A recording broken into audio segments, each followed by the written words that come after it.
trainer was there, Anthony was there. He's like, what's up? What's your plan? Well, what do you mean? Well, what do you want to do? What's the deal? I'm like, I want to be a senior agent. You know, that's what platinum is, and you know, back then, I want to be a senior agent. You know, we had a pin board, and so I want to have all the pins on. Okay, well, what else? Maybe a top listing agent. Maybe a top listing agent. And he's like, all right, what else? What else? I'm like, damn, bro, like you're really pushing me, man. Like I don't know. What do you mean? He's like, what about taking over the city? I was like, chill. You know what I'm saying? Like, it's too much. You know what I mean? Like, I wasn't ready for that, man. I wasn't ready for that. That hit me because it was like a punch to the gut, a reality check. Like, you're really with someone that's thinking bigger and is a visionary further, you know, than You guys want to sit in? How you doing, man? How you doing, sir? And I said, okay, cool. So I started taking the approach of trying to see things a little bit bigger than what was already in front of me. And it was difficult because I need to see it in order to believe it. And if I don't see it, I don't know about it. I don't know about it. It was agents in the office like this, similar, bunch of people working, and I had there was another agent in the office. I was a listing agent at that time. I had one side of the third floor. Rico had the other side of the third floor. He had his assistants. I had my closing department and my assistants. And You guys pay for those assistants yes, back we then? did. Yes, we did. I don't think it. Which, if I could turn it around now, a broker better deal with Ant. But yeah, we paid for them. But I would see we had cameras, and I would see on the second floor in the corner, this little Asian lady always there, working hard. I said, damn, she's opening up and closing. She's here at the same time I am. I'm over here, and she's down there. And then we got to talking, and turns out that she's an owner of this big commercial strip mall in Bushwick. And that was, you know, my second year in the business. And she's like, I want you to be the listing agent. I want you to rent my commercial spaces. I see you're doing well. I said, okay.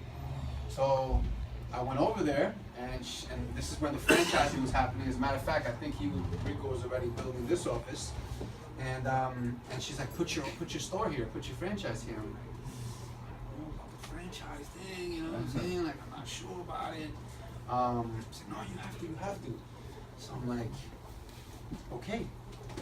And against my better judgment, against my natural, you know, thought, because I need to see it in order to believe it, was my thought. That's how I conducted my life. If I didn't see it, I didn't believe it. She said, you can put your store here. I'm like, okay. You want me to be a business owner? I don't know anything about that. I know how to rent an apartment. I know how to open a door. You know what I'm saying? I don't know that stuff. I did it. I was scared. I didn't have money. Actually, I had part money, and I had a little bit of savings because I was working very hard as an agent, but I didn't want to do it. I wanted to do it, but I didn't want to do it. You know what I'm saying? And then Kenyatta was around back then, and you know, blessings come from everyone. You know, I spoke to Kenyatta, you know, and he also opened my mind up to it, and I was watching Rico do it. I said, I can't have him doing it, I ain't doing it. No way, no way. Rico and I have had a competitive spirit since we were from the very beginning, against each other. But I did it, and it got started, and it was like, wow, I didn't have a grand opening party. I have my regrets. I didn't have a grand opening party. I should have celebrated my accomplishments, but I wanted to be humble. I wanted to be on the low. I didn't want to be, this is before any of the newspaper articles, before any of the TV shows or any of that stuff. I didn't want to do that. I wanted to be quiet. You know what I'm saying? I'm not doing anything crazy. I'm not doing anything special. Let me just work. Let me just do my thing. And you know, Bushwick got started, and we took in on our first month 100 deposits. Wow. And we closed 18 deals. We took in 100 deposits and 18 deals, and it was like, we were doing something wrong.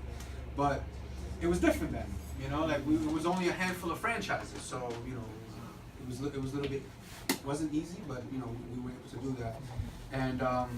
And then things started happening, and then I had a friend of mine, or not a friend, another agent in the company was building out another location, and he asked me to partner up with him. I said, okay, it was just low overhead. I said, I did it once. It was cool. I did it. The fear was there. And I'll do it again. And I did it again. I opened up another office. And then Anthony calls me a couple months later. I got those 2 offices going at the same time. One is building out. I'm still recruiting for the other one and working these deals. And then he tells me that there's a $1,500 rent on Metropolitan and Lorimer in Williamsburg. And going back to history, my parents, one of our first places that we lived in as a family was a studio around the corner on Rodney Street and Metropolitan. It was a studio with my mother, my father, and it was 4 of us. And I said, cool, yeah, I can open up a business back in my old neighborhood. I like that idea, the whole history, the whole family thing was attractive. So I said, all right, and I did that. I beat Rico too, because he wanted to be there. I was like, and I did it just to beat him to it, But I didn't have the money. I had 1 month, I had $1,500 to give the landlord for security deposit. I had no build-out money. I had none of that. And this is which is another lesson in humility. I'm doing a short sale at the same time. My own property, I was short selling. So the money that I had, that I was going to be putting toward the contractor and the desks and the rest of I told the landlord, I'll give you the first month rent in a week. Here's security deposit, let's just sign the lease. All of that stuff, I had this money. So, being young and not thinking, put the money in the bank. I said, all right, I have to pay these vendors through checks and through credit cards or through debit cards. So I was like, all right, I'll put the money in the bank. It was $30,000 of build-out money. And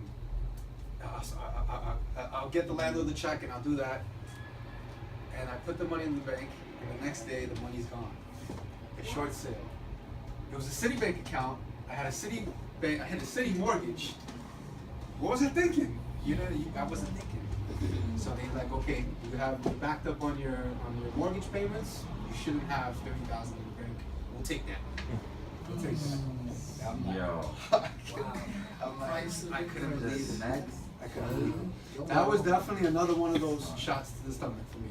Everyone has their moments. Yes. That was one of my moments. I didn't know what to do. I didn't know how I was going to pull it off. I had the build out of Atlantic Avenue office. I had the Wyckoff location. I was still recruiting and closing. That was my only breadwinner. And I have a lease that I'm supposed to give the landlord another check, and I have the contractor that is expecting the money, and I have the sheetrock and all of that stuff. So I was basically effed up. So prior to that, as a rental agent, I was always taking care of people. You know what I'm saying? I had a super at 725 4th Avenue. He's no longer the super there, but his name was Alex. And every time I would close a deal, I would tip him.